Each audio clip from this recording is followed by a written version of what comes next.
DCM works. Praise the sun. Also, oh my god, I'm so sick. This is like the fourth time I've tried to record this. 3, 2... Hey guys, welcome back to the Art for Artists podcast, official podcast of Digital and Creative Media Works. I'm David DCM, creative director, lead writer, joined as always, my co-host Ben. Yeah, this is Ben. You have to make fun of me for that shit. And today we're talking about the environments of Dark Souls 3. Yes, indeed. It is called lothric, where the transitory lands of the Lords of Cinder converge.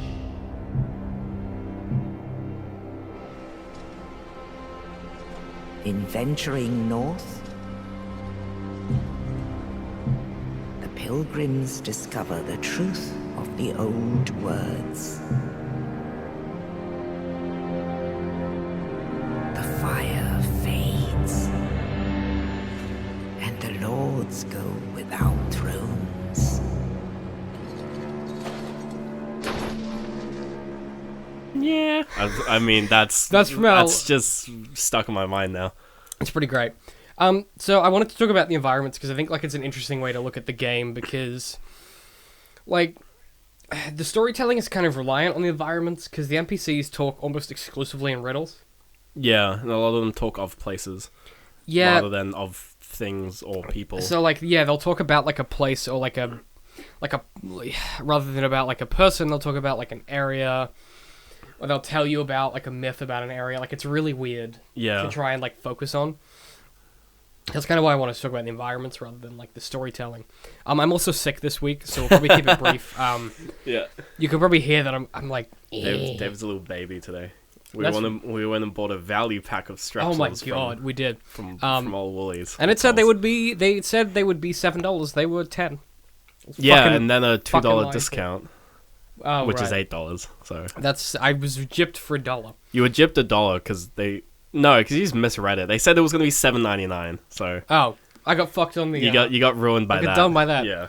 But, so this game takes place in the Kingdom of Lothric, right? So, the weirdest thing about this game is that it's kind of like an in-between game between Dark Souls 1 and 2 in the setting itself. Like, the way that it's constructed, I'll get into it in a little bit, but like the idea of the game, it's kind of like a transitory between the two. We'll talk about that a bit later. But basically, like, you start the game in the Cemetery of Ash, where you are born from like a grave, like you come out of a grave. Yeah. So it's just real. Which, yeah, like real it's real on the Souls. nose, but the idea is like that ash is produced when you burn something, so you're like kind of being reborn. You're basically a phoenix. Except that like.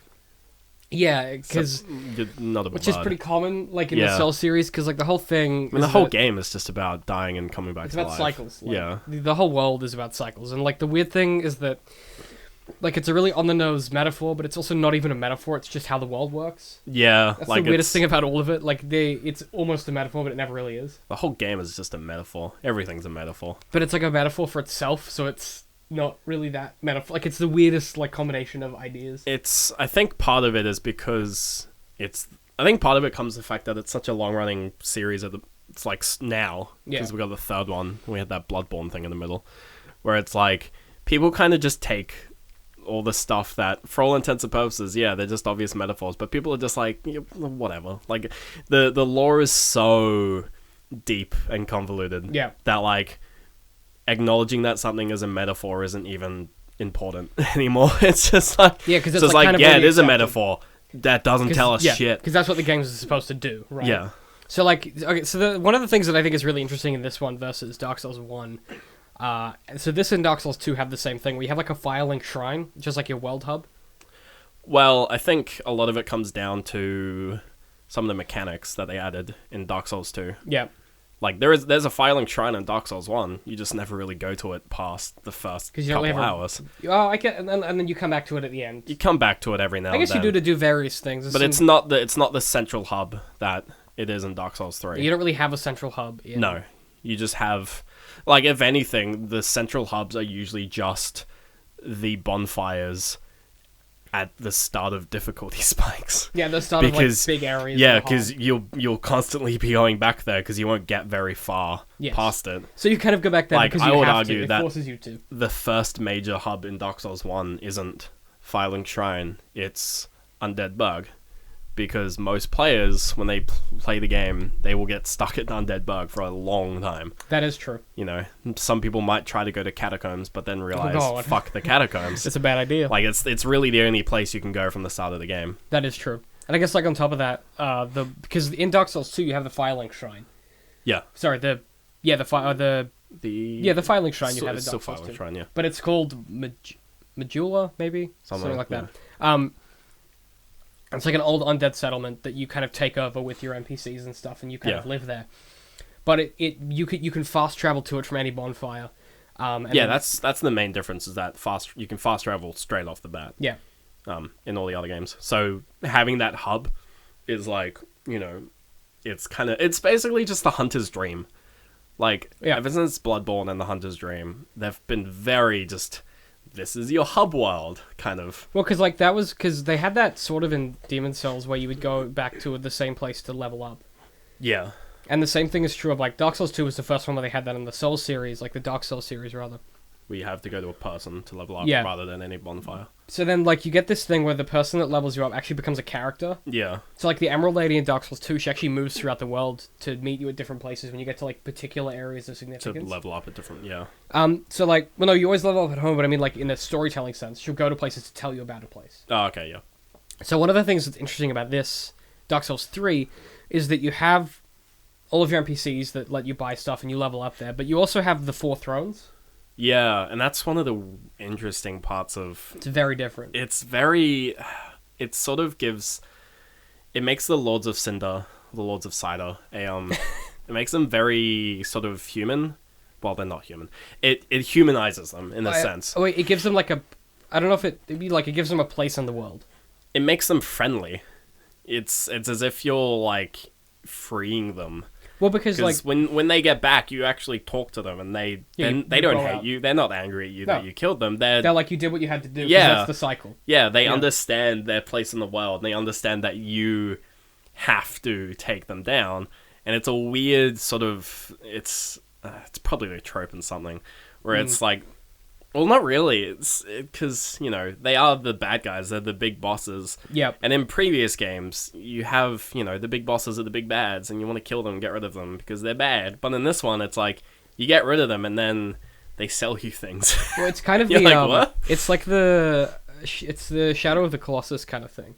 Yeah, when you kind of like, you're like... Where they're really just these, you know, because like it's explored a little bit in Dark Souls 2, where there's the main big bad boss of the game that you fight your entire way toward getting to.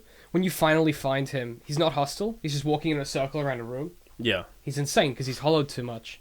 And you can fight him and he fucks you up. But, like, he's not actually hostile. And that was, like, the first time in a Souls game where the big bad boss at the end of, like... He's, like, the ultimate bad of the game. Yeah. You don't have to fight. You can just walk around him and grab the item you need and leave. Yeah. Like, and you go, whoa, what the like, it's just so, like, whoa, what?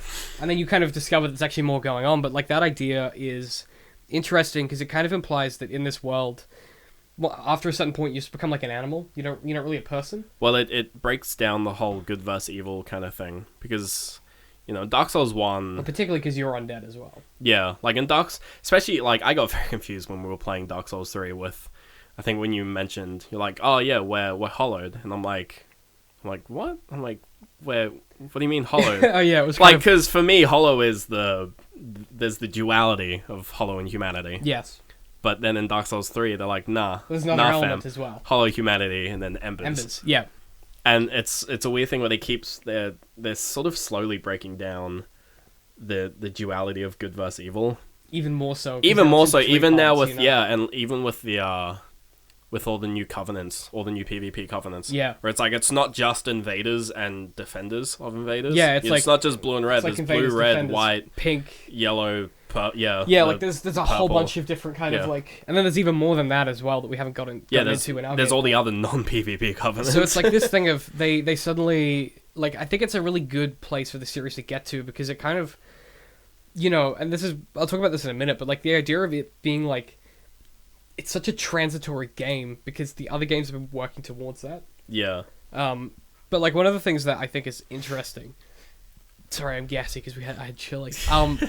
Like the throne, the Filing Shrine is like both the beginning of your journey, and like also the end in some ways, because the Lords of Cinder go there. So it's this weird thing where like you start the same place that you ended, and that's just like again, it's that cycle. Yeah, and you'd everything never in the game comes back to cycles. You never kill a Lord of Cider and then go back. I'm never gonna call them. You never kill a Lord of Cider. You never kill a Lord of Cider. Lord of Cider? Back. No, even though they're Lords of Cinder. It's fine. Cider is fine. It's canon. It's fine. Yeah, like it's a weird thing where mechanically you're never gonna kill them and then not go back and check them out. Like, yeah, you're never gonna, because you always have to go back there to level up anyway. Yeah, so you're going to talk to them. Yeah, and it's a weird thing where like that one location in itself is so. Even just the name of it, calling it Filing Shrine, when you walk into it the first time, you're like, oh, this is a cool place, and then half a second later, the text pops up and it's Filing Shrine. You're like, dude, yeah, this place looks fucking great. Because everyone knows Filing Shrine. Like it's such it's like your world. Like, you know what it represents, but you don't know what it is until it tells you. It's a very, it's the Dark Souls meme of just home. Yeah. It's like home is where the Filing Shrine is. Yeah, and it is, because that's like... Because it always has been. Because even in that, like, even something as simple as that, giving you, like, in this world where, literally everything is transient. Like, the whole point of the game is that it's transient, things repeat in weird patterns, time doesn't really exist. Yeah. And when it does, it slips backwards and forwards at varying rates. So then you have this place that's... the whole multiverse thing where everyone's... And then you have one place that's yours that stays yours. It's like the center of your... sort of network of weird shit going on. Yeah. It becomes like this weirdly, like, you get like weirdly attached to this place with these weird people. Even though everyone else has the exact, like, it's not like, yeah, it's not like a World of Warcraft garrison or whatever the fuck they are, where it's like you personalizing, you customizing, you put a little rug on the wall. It's not your home base in Fallout 4. It's not. Yeah, it's not customizable, but it's still yours. It's a place that, because I think it's because it's a place that doesn't change. Rather than a place that you can change, because the rest of the world is never the same. It's the one place that stays the same. And I think another part is how you build it up with the new NPCs when you find them around the world. And yes, they return there. You kind of build... You create... Yeah, you sort of make it your little hub that you have no control over. Yeah. But you don't... It doesn't feel like other sections of the game where it's just like, I have no control over this, and it's scary. Because I don't know what could happen. It's just like I have no control over this area, but I'm fine with it because I know it's going to be okay. You lean back a bit. You're like, okay, this is okay. Yeah. You know, which is so weird because you still have no control. Yeah. Like it's a weird thing that they've done that works so well. I think even the idea that like, you know, when you get to the castle, like Lothric Castle, which is the first area. Yeah. It's like this amazing kingdom that is just like ruins, and there's like dead dragons everywhere, and it's just like there's no one there though. Like all of the storytelling is environmental. Yeah, all of it.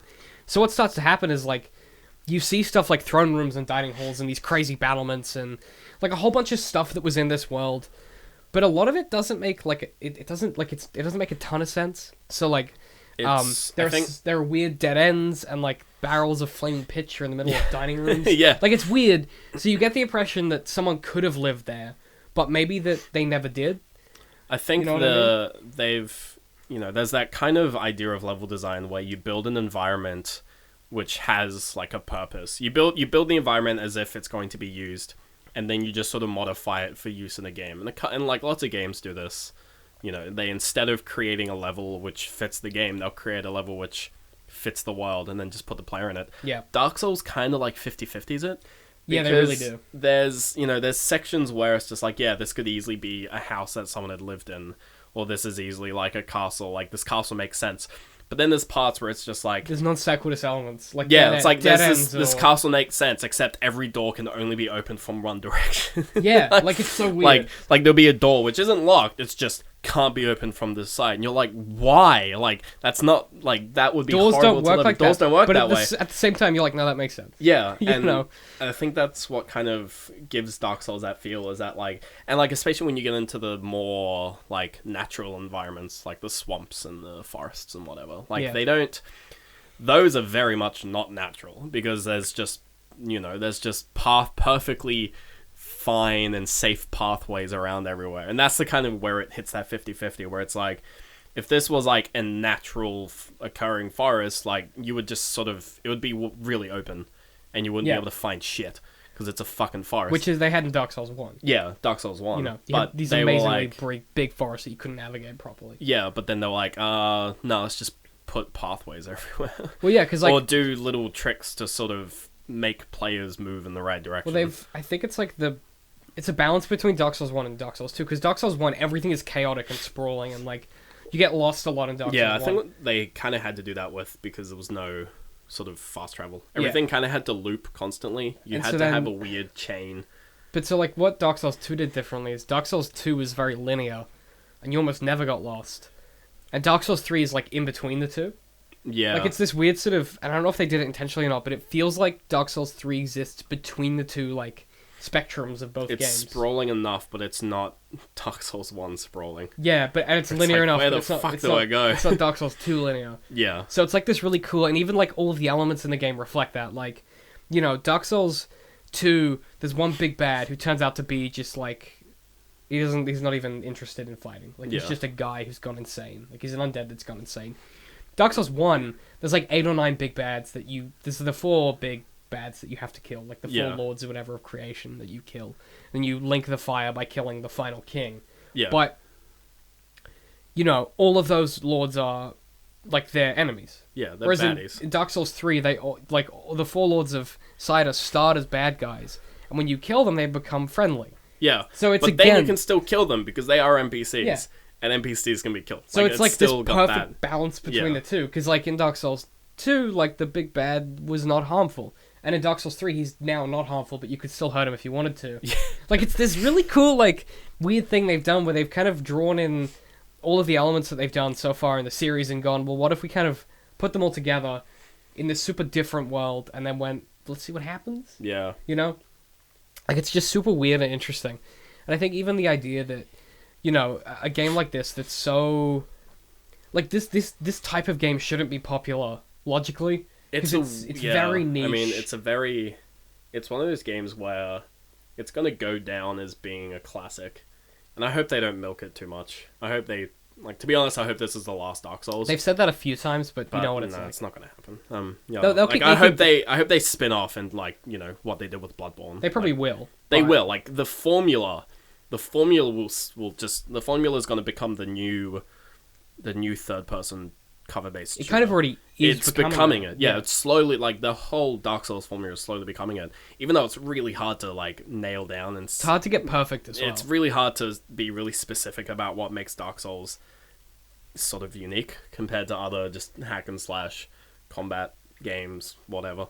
But, yeah, it's the kind of thing where it's a real niche market. Yeah. But it's still a big market. Which is, well, I think the weirdest thing about it is that I don't think these games should be popular because the nuance behind the way that they make them and the way they thread the story throughout, most people don't get it, but the weird thing is that it's fun enough to play that most people don't care. It's almost as if it reminds me of EVE Online, where, you know, EVE Online is this very niche game which is completely different to everything else on the market. But the thing is, not many people play EVE. Like, EVE, you know, it's got a play base, but it's not, you know, people aren't fucking holding on to their seats for every EVE expansion, like the same that they are for Dark Souls releases. But it's still creating the same kind of, like, super interesting storylines and really awesome, like, player experiences, except no one plays EVE. People just listen to the news about all the EVE fights. That's so weird. Yeah, because, like, EVE Online, like, you have those huge, like, you know, this fight cost $20,000 in real cost. Because it's a game that you can put money into. Yeah, which is just a weird... Like, when someone, like, do they actually spend $20,000? It's like, no, it's $20,000 worth of time, because you can buy time in-game. Yes. Which normally you have to spend money on, so they have this weird conversion rate there.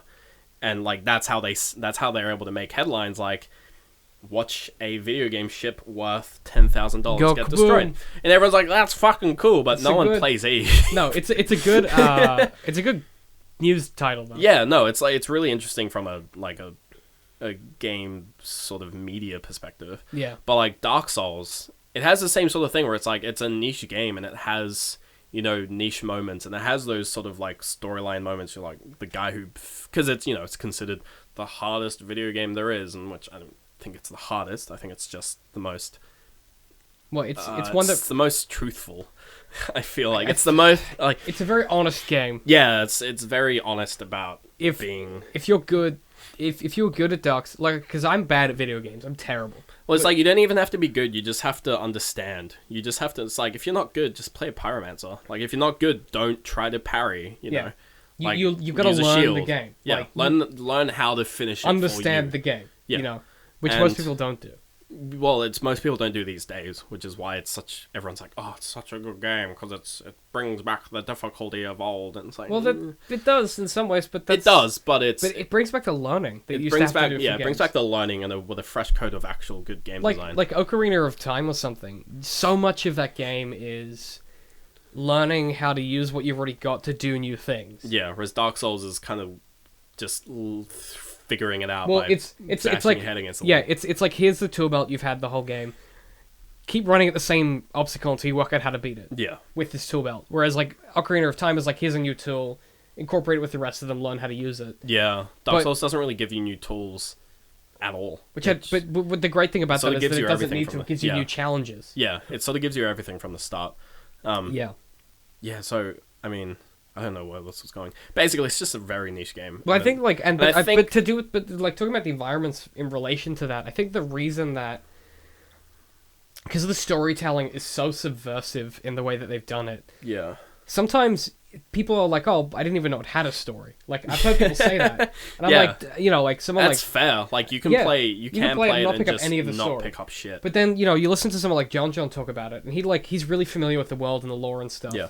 And he'll see something and go, "Oh, that's a reference to this because that was when this king was here," and you're like, when the first wave happened. And yeah. then when you play a game with someone like that sitting in the passenger seat talking you through it, it's like a whole different experience. Like it's this weird thing that because I did Dark Souls 1 with him, and it was like totally different. Yeah. Like I just sort of was like, oh, now I get the game. Like now I get the story and how the world's built.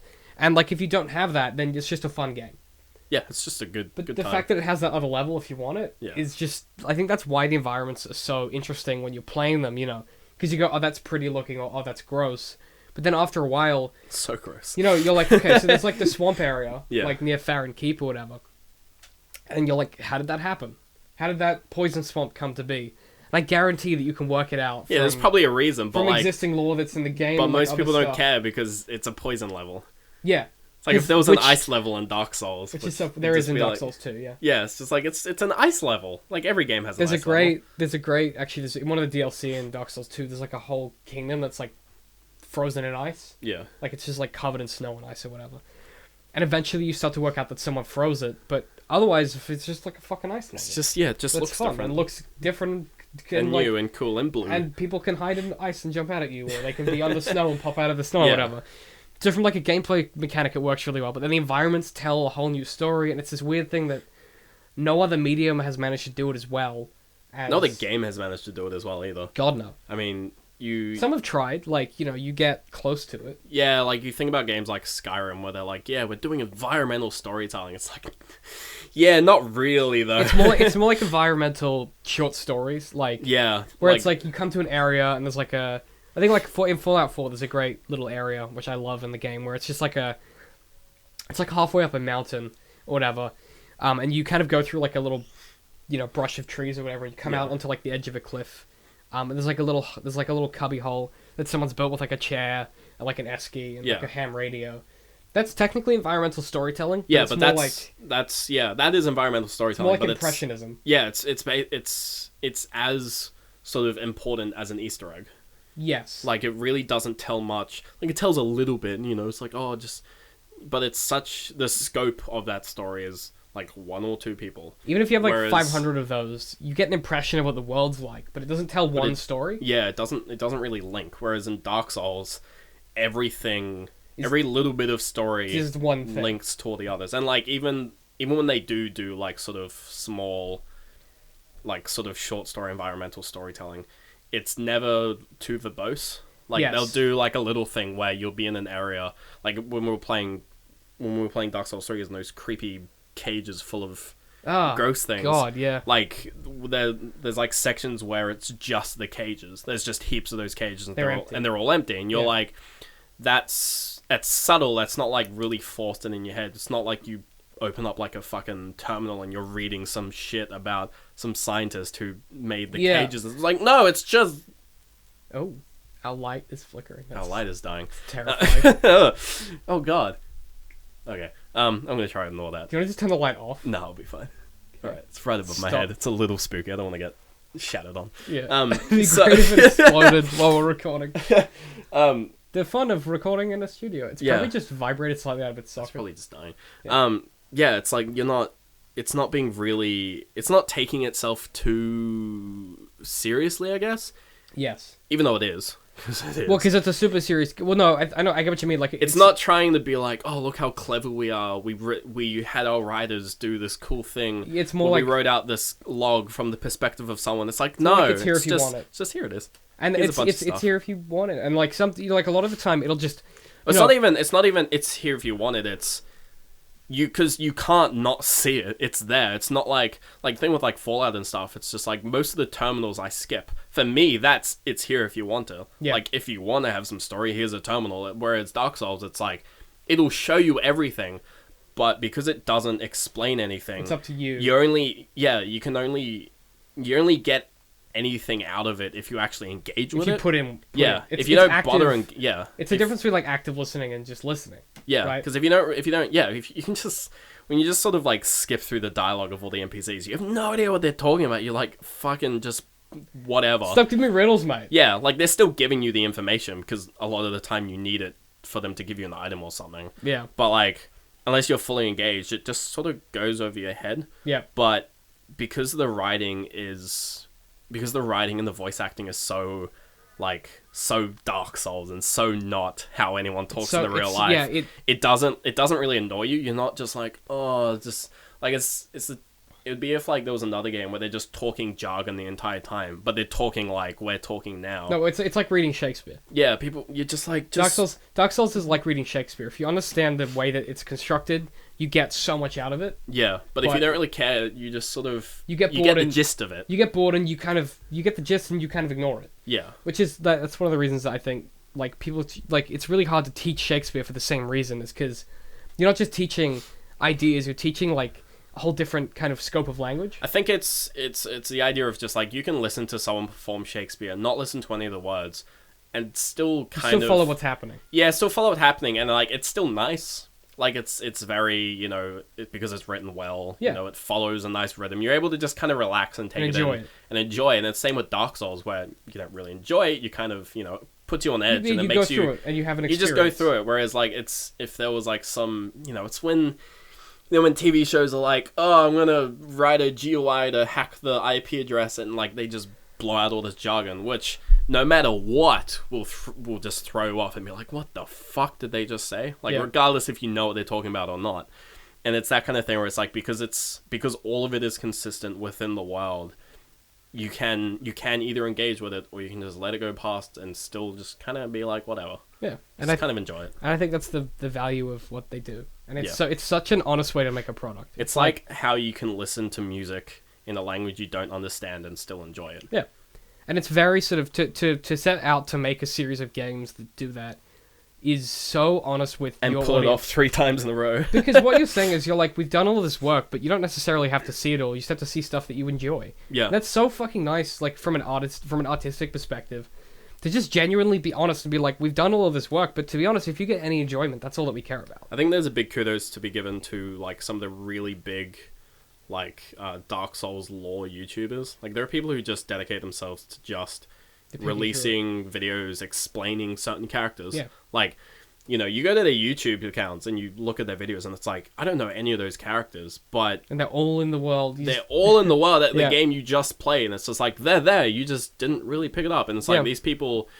Like, it's almost the reason why From Software still bothers. Because, like, From Software knows these guys exist. They've, like, hired them to do things. Like, to they release... go to promotional events. Yeah, they go to promotionals and stuff. Like, From Software is aware that there is a large group of people that enjoy this kind of things. Enjoy this kind of stuff. Yeah. And I think that's, it's like kudos to them. Like they're probably the reason why From still bothers with for sure. very convoluted storylines. It'd be super gratifying as well. Because like making a really weird story and like they obviously know what the story is because they're writing it, but then seeing all these different interpretations and to watch people enjoy trying to understand it, like that's the biggest thing is like people love doing this. It's the same kind of thing that happened with like Five Nights at Freddy's. Yeah, except that fan base is fucking gross. So, well, and then but I mean, like it's the kind of same thing as like in a big fantasy novel, like there are always like tiny threads of different characters and like arcs that you don't see, but if you spend time, you can pick them apart and find them. It's just this like it's really rewarding storytelling. Yeah, and I think that's why I just bumped my microphone. I think that's why like Dark Souls is so enjoyable for us to play, is because you get the two levels. You get the basic stuff, so you get the environments and the gameplay that you go through, and then you get the stories that kind of come from it. But neither takes precedent; they just both exist. Yeah. This is really nice. So, I mean, if you haven't played them, get amongst it. We have a Dark Souls 3 playthrough at Coffeehouse, youtube.com/coffeehouse that you can watch. I've done Dark Souls 1 and 2 on my channel as well, DCM I Hate Pie. But otherwise, you can find us on Twitter at DCM_works, #AFApod. Yeah. All that good shit. Patreon.com/DCMworks. Everything else is in the show notes as always. /people/DCMworks. DCMworks nailed it. Everything else is in the show notes. And if you guys have any questions for us, the best way to get at us is to tweet #AFApod, or email us podcast@dcm.works. Yeah. We love Dark Souls, and just a nice opportunity to talk about something we really enjoy. Yeah. And I also apologize for being sick this week. We're only doing one, so that hopefully next week will be better. Yeah. I hope you guys enjoyed, and as always, we will see you next time. Goodbye. Well done. And the gameplay is super fun, and because those three things are there, it's exceptionally good. I could do it in a heartbeat and make millions, but it would feel like just gouging my soul out. Yeah. Jurassic Park's a little more like DDR. If Shrek is a fairy tale creature, can he actually own land and want to kick them off? Where did that come from? You have to make a lot of shit up to make good art. Yeah. That's just the truth of it.